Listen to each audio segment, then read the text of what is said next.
நீங்கள் பார்த்துக் கொண்டிருப்பது உங்கள் விஜய்.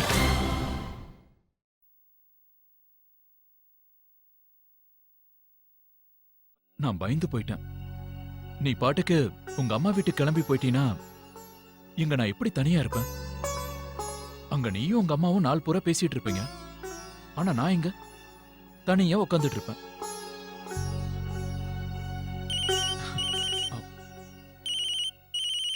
அப்பாதான். ஒரு நிமிஷம்.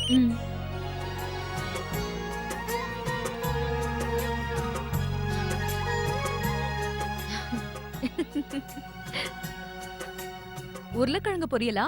இதை நான் சும்மா அப்படியே சாப்பிடுவேன்.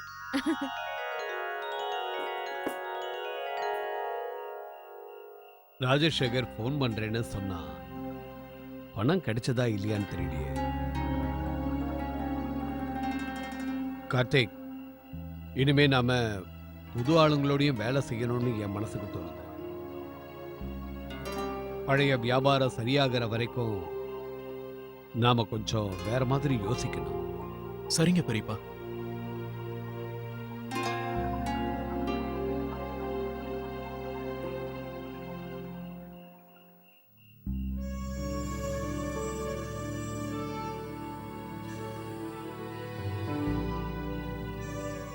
என்னாச்சு அர்ச்சனா? இன்னும் தூங்கலையா? தூக்கம் வர மாட்டேங்குது கார்த்திக். ரொம்ப டயர்டா இருக்க.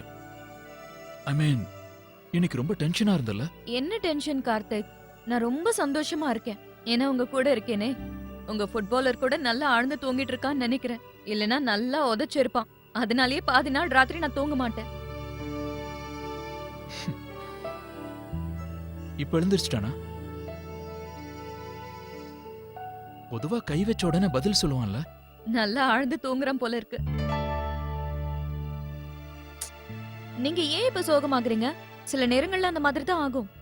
டாக்டர்ஸ் கூட சொல்லிருக்காங்க, சில நேரத்துல குழந்தை மணிக்கணக்கா அசையாதான். இருந்தாலும் அர்ச்சனா ஒரு தடவை டாக்டர் கிட்ட போய் செக் பண்ணிரலாம்னு தோணுது. நீங்க பெரியப்பா கிட்ட பேசிட்டு இருந்தீங்கல்ல, அப்ப நான் டாக்டர் கிட்ட பேசினேன். டாக்டர் என்ன சொன்னாங்க? நான் சொன்னதை சொன்னாங்க. எல்லாம் நார்மல் தானா, இப்படிதான் இருக்குமா.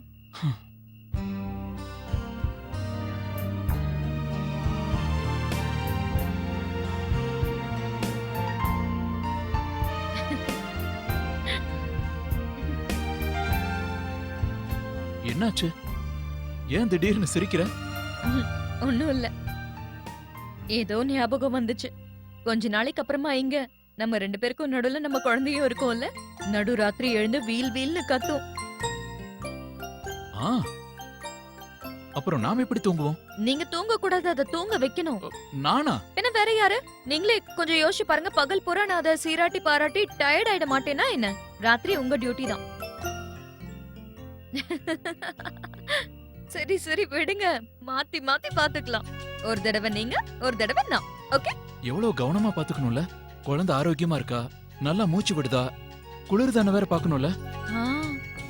ஒருவேளை குழந்தை அழுதுகிட்டு இருக்கும்போது நாம அசந்து தூங்கிட்டு இருந்தா, அதையெல்லாம் யோசிக்கும் போதே பயமா இருக்கு அர்ச்சனா.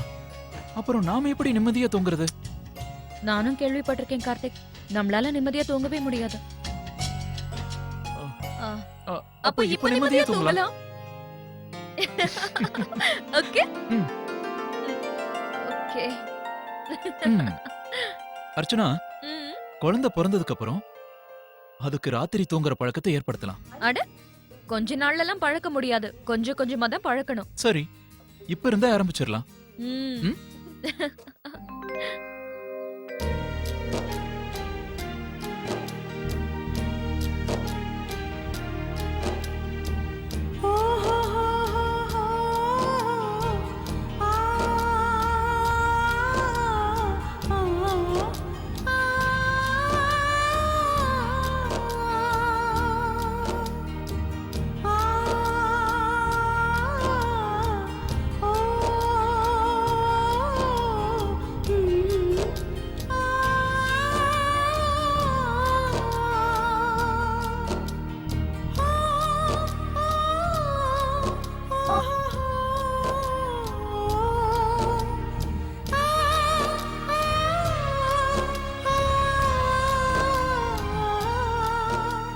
என்னாச்சு அர்ச்சனா? ஒண்ணும் இல்ல, அது சும்மாதான். அது குழந்தை குழந்தைக்கு என்னாச்சு? கார்த்திக். அது நேத்து ராத்திரில இருந்தே அசைய மாட்டேங்குது. ஐ மீன், ஒருவேளை ராத்திரி அசைஞ்சிருக்கலாம். நான் தூங்கிட்டேன்ல. ஆனா காலையில இருந்தே டாக்டர் தான் சொல்லியிருக்காங்களே, இதெல்லாம் சகஜம்தான். ம், அர்ச்சனா, ரிஸ்க் எடுக்க வேண்டாம். ஒரு தடவை நம்ம போய் டாக்டரை பார்த்துட்டு வந்துடலாம். ஒரு நிமிஷம். நீ முதல்ல போன்ல பேசு, டென்ஷன் எல்லாம் குறைஞ்சிரும். இந்தா. Hello hello. Good morning doctor. Good morning. நான் தான் அர்ச்சனா கார்த்திக் பேசுறேன். சாரி, காலையிலேயே உங்களுக்கு ஃபோன் பண்ணி டிஸ்டர்ப் இட்ஸ் பண்ணேன். ஓகே. டெல் மீ, எப்படி இருக்க? அது டாக்டர், நேத்து ராத்திரி நான் உங்ககிட்ட சொன்னேன்ல, குழந்தை அசைய மாட்டேங்குது. ம்ஹும். அது ராத்திரி என்னாச்சுன்னு தெரியாது. ஆனா காலையில இருந்து மூவ்மெண்டே இல்ல. அர்ச்சனா, சில நேரத்துல இப்படி நடக்குமா? சில நேரத்துல குழந்தை வேகமா உன்னை உதைக்கும், சில நேரத்துல ரொம்ப ஸ்லோவா இருக்கும். இதுல பயப்படுறதுக்கு ஒண்ணும் இல்லம்மா. இல்லன்னா ஒண்ணு பண்ணு, ஒரு 2 மணி நேரம் வெயிட் பண்ணு. அதுக்கப்புறமும் மூவ்மெண்ட் இல்லன்னா நீ உடனே கிளம்பி வா, நான் செக் பண்றேன். சரி. Bye Archana, take care. என்ன சொன்னாங்க? ஒரு 2 மணி நேரம் வெயிட் பண்ணி பார்க்க சொன்னாங்க. அதுக்கப்புறமா கிளினிக் வர சொன்னாங்க. மத்தபடி இது நார்மல் தானா? அர்ச்சனா, ஒரு வேலை பண்ணலாம். இன்னைக்கு நீயே என் கூட வாக்கிங்க்கு வந்துரு. என்ன? ஆ, பக்கத்திலேயே ஒரு சின்ன கார்டன் இருக்கு, அங்கேயே வாக்கிங் போலாம். நீ இங்கேயே உட்கார்ந்துட்டு இருந்தா டென்ஷன் தான் அதிகமாகும். அதை விட என் கூட வந்தீங்கன்னா கொஞ்சம் ரிலாக்ஸ்டா இருக்கும். இந்த சாக்குல நல்ல ஃப்ரெஷ்ஷான காத்துல குழந்தை எழுந்திருக்கலாம் இல்லையா? அதுவும் கரெக்ட் தான். நான் உங்க கூட வரேன். சரி. பாத்தியா, முதல்ல எல்லாம் பெரிய பையனை வாக்கிங் கூட்டிட்டு போவாரு. இவன் என்னடானா பிறக்கிறதுக்கு முன்னாடியே என்ன வாக்கிங் அனுப்புறான். என் நிலைமை என்ன ஆகுமோ?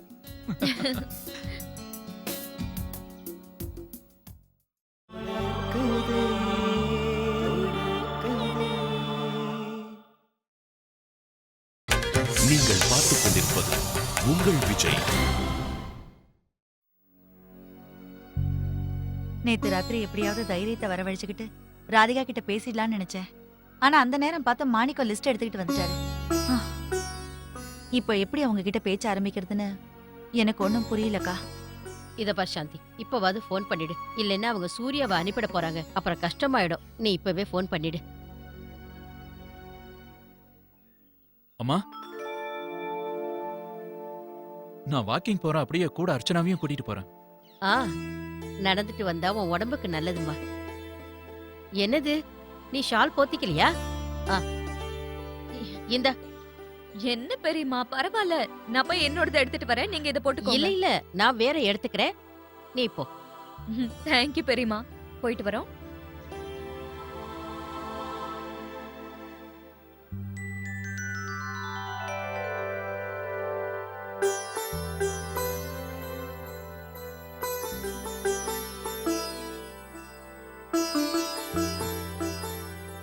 அம்மா, கடிகாரத்தை அப்படி உத்து பார்க்காதீங்க.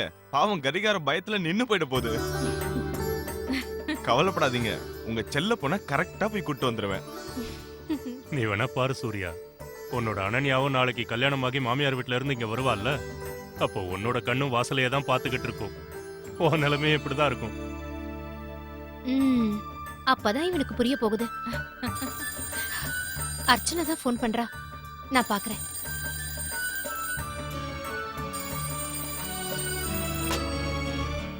ஹலோ. ஹலோ, வணக்கம் ராதிகா. வணக்கம் சம்பந்தியம்மா. அர்ச்சனா ரெடி ஆயிட்டாளா? சூர்யா இங்க கிளம்ப ரெடி ஆயிட்டா. கரெக்டா 8 மணிக்கு இங்க இருந்து கிளம்புவா. அது வந்து என்ன மன்னிச்சிடுங்க ராதிகா.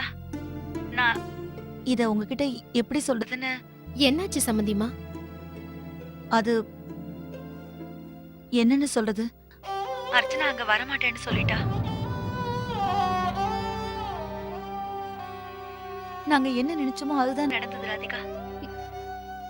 என்ன சொல்றீங்க சம்பந்தியம்மா? நீங்க அவகிட்ட பேசி அவளை சம்மதிக்க வச்சிட்டேன்னு சொன்னீங்களே. ஆமாம் ராதிகா, முதல்ல அவ ஒத்துக்கிட்டாதான். அது வந்து நான் அர்ச்சனாவை சம்மதிக்க வைக்கிறதுக்காக ஒரு பெரிய பொய்ய சொல்லிட்டேன். அப்பதான் அவ அங்க வர ஒத்துப்பான்னு நினைச்சேன். ஆனா அப்புறம் அவ உண்மையை தெரிஞ்சுக்கிட்டா. அதுக்காக அவ ரொம்ப வருத்தப்பட்டா. இப்ப உங்களை விட்டு எங்கேயும் போக மாட்டேன்னு பிடிவாதம் பிடிக்கிறா. தயவு செஞ்சு என்ன மன்னிச்சிடுங்க ராதிகா. என்னால அர்ச்சனாவை அங்க அனுப்பி வைக்க முடியல. நீங்க எல்லாரும் ரொம்ப ஆசையா அர்ச்சனாவை எதிர்பார்த்துட்டு இருந்திருப்பீங்கல்ல. அவளுக்காக எல்லா ஏற்பாடும் பண்ணிருப்பீங்க. நாங்க எவ்வளவோ அவகிட்ட சொல்லி பார்த்தோம். ஆனா பரவாயில்ல, இருக்கட்டும் சம்மந்திமா. என்னால புரிஞ்சுக்க முடியுது.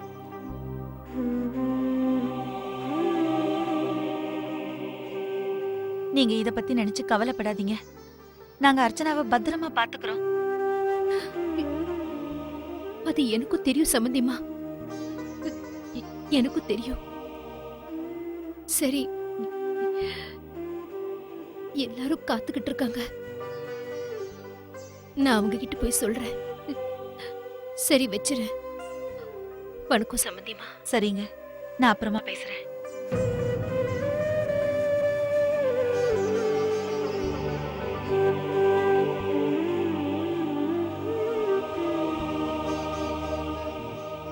அவங்க மனசு எவ்வளவு கஷ்டப்பட்டிருப்பாங்க. என்ன நினைச்சாங்களோ பாவம்.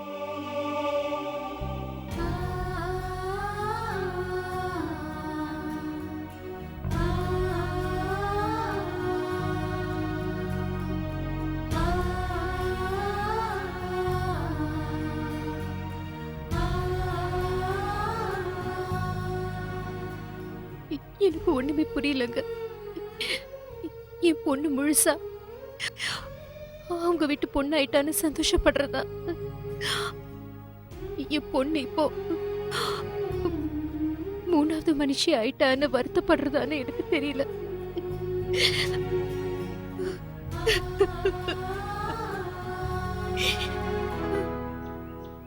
ஹலோ, எக்ஸ்கியூஸ் மீ, கொஞ்சம் எழுந்திருக்கிறீங்களா?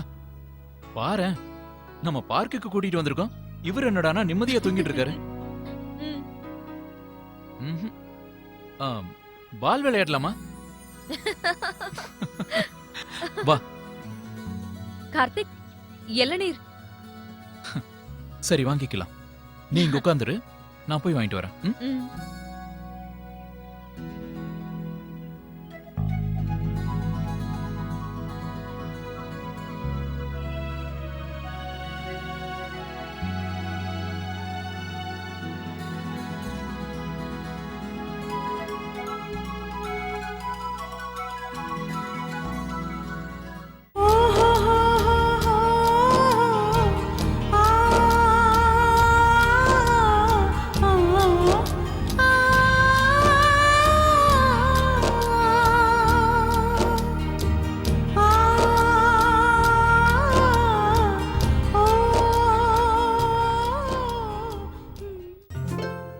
அர்ச்சனா, ம்?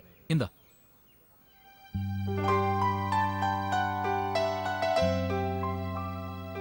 என்ன யோசிச்சுட்டு இருந்த? ம்ஹும். ஆ, நான் உங்ககிட்ட ஒரு விஷயம் சொல்லணும்னு இருந்தேன். என்ன கார்த்திக்? ஆ, அன்னைக்கு நான் மீட்டிங்க்கு போனேன்ல, அங்க ரிசப்ஷன்ல நான் யாரை பார்த்தேன் தெரியுமா? யார?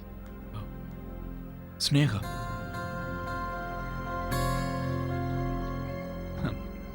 திடீர்னு அவளை அங்க பார்த்தேன். அவளும் தன்னோட டிசைன்ஸை காட்டுறதுக்காக வந்திருக்கா. இதைத்தான் சொல்லணும்னு நினைச்சேன். அப்புறம் உன்னை பத்தி பேச்சு வந்துச்சு. உனக்கு கங்க்ராச்சுலேஷன் சொல்ல சொன்னான். அர்ச்சனா, இந்த விஷயத்த நான் உங்ககிட்ட முதல்லயே சொல்லியிருந்திருக்கணும். ஆனா கார்த்திக், எனக்கு புரியுது உங்களுக்கு என்ன பத்தி கவலையா இருந்திருக்கும். ஆனா உண்மையை சொல்லணும்னா எனக்கு ஸ்னேகா பத்தி எந்த கவலையும் இல்ல. அவ குற்றவாளியும் இல்ல. இந்த விஷயத்தை பொறுத்த வரைக்கும் நீங்க நிம்மதியா இருக்கலாம். இது ரொம்ப சின்ன ஊரு கார்த்திக். எங்க சுத்தினாலும் யாரையாவது அடிக்கடி பார்க்கலாம். அந்த மாதிரி நீங்க ஸ்னேகாவை பார்த்திருப்பீங்க. நீ சொல்றது ரொம்ப சரி. ஆனா அவ எனக்கு ஒரு இன்ட்ரெஸ்டிங் ஆஃபர் கொடுத்தா. அப்படியா? என்ன? யாரோ கிளையண்ட் இருக்காங்களாம், லண்டன் ஃபேமிலியா. அவங்க கான்ட்ராக்ட எடுத்து பண்ண சொல்லி கேட்டா. அவங்க எதிர்பார்க்கிற வேலைய நம்மளை விட பெஸ்டா யாரும் பண்ண மாட்டாங்களாம். அத நாம எடுத்து பண்ணணும்னு எதிர்பார்த்தா. இது நம்ம பிசினஸுக்கு உதவியா இருக்கும்னு நினைச்சிருக்கா. So sweet of her. நம்மளுக்காக அவ எவ்வளவு யோசிச்சிருக்கா. அது சரி, நீங்க என்ன சொன்னீங்க? நான் முடியாதுன்னு சொல்லிட்டேன். ஏன்? ஏன்னா அர்ச்சனா, அவ உதவிய நாம வாங்குறது சரியில்லை. அவகிட்ட முடியாதுன்னு சொன்னதை நான் மறந்துட்டேன். ஆனா நேத்து பெரியப்பா கிட்ட பேசும்போது பிசினஸ்ல பழைய வியாபாரம் செட் ஆகுற வரைக்கும் புதுசா ஏதாவது யோசிக்கணும்னு சொன்னார்ல. அப்பதான் ஸ்னேகாவோட இந்த ஆஃபரை பத்தி ஞாபகமே வந்தது. அந்த கான்ட்ராக்ட நான் பண்ணணுங்கிற ஆசையில சொல்லல, ஒரு தடவை இதை உங்ககிட்ட சொல்லணும்னு தோணுச்சு. கார்த்திக், எனக்கு என்னவோ நீங்க இந்த ப்ராஜெக்டை எடுத்துக்கணும்னு தான் தோணுது.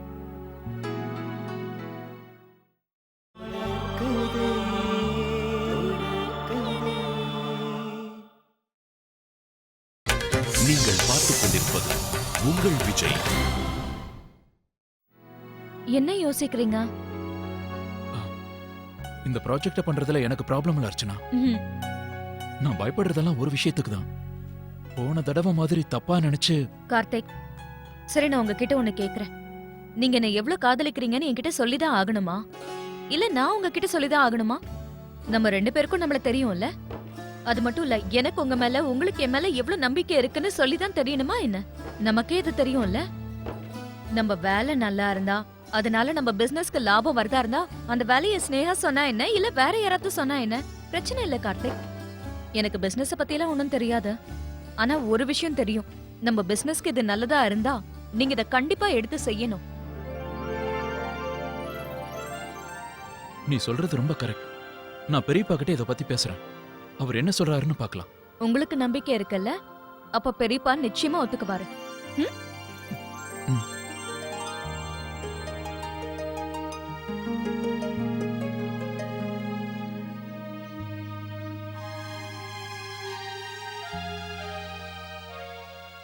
வந்துட்டாங்க.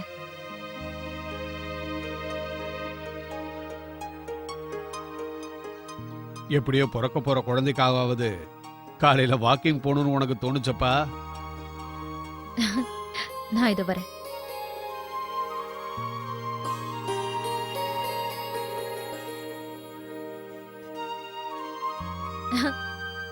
அம்மா, இன்னைக்கு பார்க்ல இளநீர் காரம் இருந்தான், குடிச்சிட்டேன். நல்ல விஷயம்தாம்மா. ஆனா பாத்துமா, ஜலதோஷம் பிடிச்சுக்கோ. ம். அர்ச்சனா, நான் உங்ககிட்ட ஒரு விஷயம் பேசணும். ஆமா, சொல்லுங்க. உன்னை உங்க அம்மா வீட்டுக்கு அனுப்பணும்னு நாங்க முடிவு பண்ணப்போ நீ போவேன்னு நம்பி உங்க அம்மாவுக்கு நான் ஃபோன் பண்ணி சொல்லிட்டேன். நீ அங்க சந்தோஷமா தான் வரேன்னு வேற சொல்லிட்ட. சம்பிரதாயம்னு சொன்னப்போ நீ போறேன்னு ஒத்துக்கிட்டல, அதான். ஆனா இப்போ நிலைமை தான் மாறி போச்சே. அது நான் உடனே உங்க அம்மாவுக்கு ஃபோன் பண்ணி நீ வரலன்னு சொல்லிட்டேன். பாவம், அவங்களுக்கு ரொம்ப வருத்தமா இருந்திருக்கும். இவ வருவான்னு எவ்வளவு ஏற்பாடு பண்ணிருப்பாங்க. ஆ, அவங்களே என்கிட்ட சொன்னாங்க. நிறைய ஏற்பாடெல்லாம் பண்ணியிருந்தாங்களா. பொண்ணு வீட்டுக்கு வரான்னா ஒரு அம்மா எவ்வளவு எதிர்பார்த்துட்டு இருந்திருப்பாங்க. அதுவும் இந்த மாதிரி நிலைமையில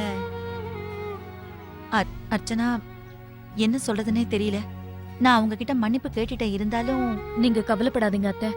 அம்மா பத்தி கவலையே படாதீங்க. நான் அவங்க கிட்ட பேசுறேன்.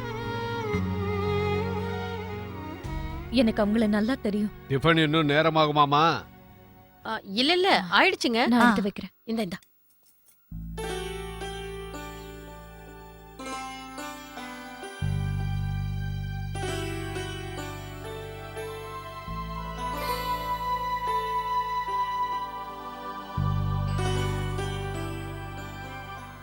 பெரியப்பா, ம், வியாபாரத்தை பத்தி நான் உங்ககிட்ட ஒரு முக்கியமான விஷயம் பேசணும். ம். ஒரு பிசினஸ் ஆஃபர் வந்திருக்கு. என்னதுப்பா? ஆனா கொஞ்சம் வித்தியாசமான வேலை. இதனால நம்ம பிசினஸுக்கு ரொம்ப ப்ராஃபிட்டா இருக்கும். லண்டன்ல ஒரு குடும்பம், பெரிய பணக்காரங்களாம், இண்டஸ்ட்ரியலிஸ்டாம். அவங்க வீட்டு கல்யாணம். அந்த கல்யாணத்தை நம்ம ஊர்ல பண்றாங்க. அவங்க நம்ம கிட்ட எதிர்பார்க்கறது, இந்த கல்யாணத்துக்கு நம்ம கலாச்சாரமான நகைகளை செஞ்சு கொடுக்கணுமா.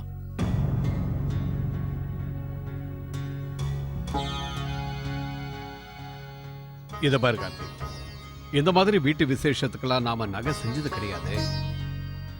அதுவும் கல்யாணத்துக்கெல்லாம். ஆ, எனக்கு தெரியும் பெரியப்பா.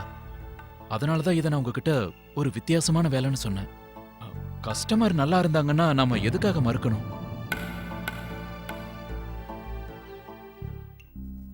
அது இல்ல பெரியப்பா, நீங்க தானே சொன்னீங்க பிசினஸ்ல நம்ம கொஞ்சம் வித்தியாசமா யோசிக்கணும்னுங்களே.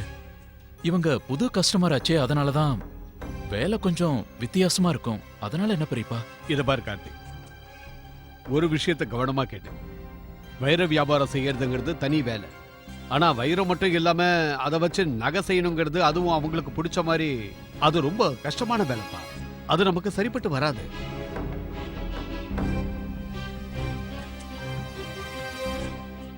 எனக்கு இது தெரியும் பெரியப்பா. ஆனா நம்ம தீபாவளிக்குன்னு கலெக்ஷன் செய்வோம் இல்லையா, இந்த வேலையவே நாம அந்த மாதிரி எடுத்துக்கலாமே. அவங்க கேட்கிற டிசைன்ஸ் எல்லாம் செஞ்சு கொடுக்கணும். நாம தான் ஏற்கனவே டிசைன்ஸ் எல்லாம் செய்யணும்ல. ஆனா ஒருத்தர் வீட்டு கல்யாணத்துக்கெல்லாம் நாம இதுக்கு முன்னாடி செஞ்சது இல்லையே. பெரியப்பா, எந்த ஒரு புது வேலையை செய்யறதா இருந்தாலும் ஆரம்பத்துல இப்படிதானே இருக்கும். இதுல எதுக்கு தயங்கணும்? நீ சொல்றது கரெக்ட் கார்த்திக். ஆனா இந்த நேரத்துல நாம பிரச்சனையில இருக்கோம்ல. அதுவும் இது புது மாதிரியான வேலை. இந்த நேரத்துல பேர் கெட்டு போச்சுன்னா அதனால பல குழப்பங்கள் வரும். இது ரொம்ப பெரிய பொறுப்பு கார்த்திக். அதனால வேண்டாம், விட்டுரு.